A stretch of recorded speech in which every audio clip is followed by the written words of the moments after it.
For more on this, we're joined by Denis Tolkach in Townsville, Australia. He's an Associate Professor of Tourism and Hospitality Management at James Cook University. Welcome to TRT World.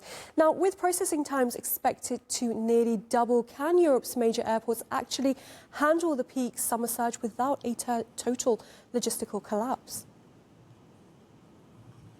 I think it is possible, but it will be a big stress on the system as the number of arrivals increase as we approach the summer season. It will be challenging to process the new arrivals from non-EU states, and there will be bottlenecks, especially for those travelers that are transiting through the initial entry point into EU and then traveling onwards. So there would be quite a significant stress on both the system and the travelers. So the system is designed to be more efficient after the initial data capture.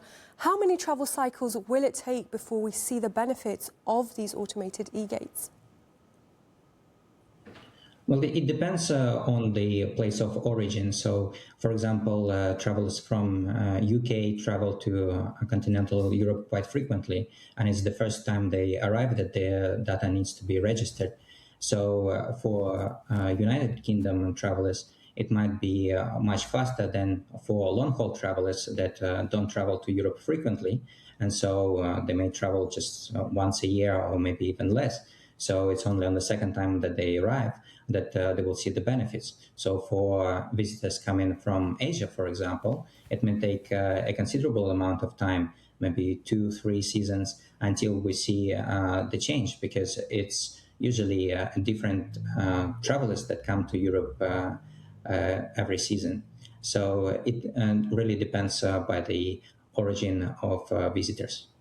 And would this discourage holidaymakers to travel to Europe, or could it push non-EU tourists towards more accessible destinations?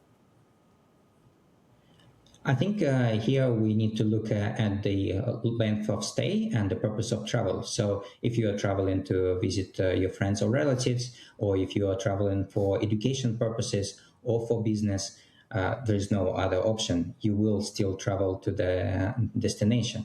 If you traveling for leisure, then I think there would be a difference, again, depending on the length of stay.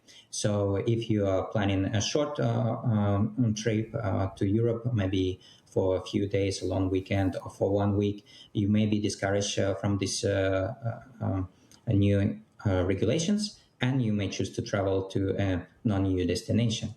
But if you are planning to travel and spend quite a substantial amount of time in Europe, then the trade-off is not as significant, so you may still travel to Europe.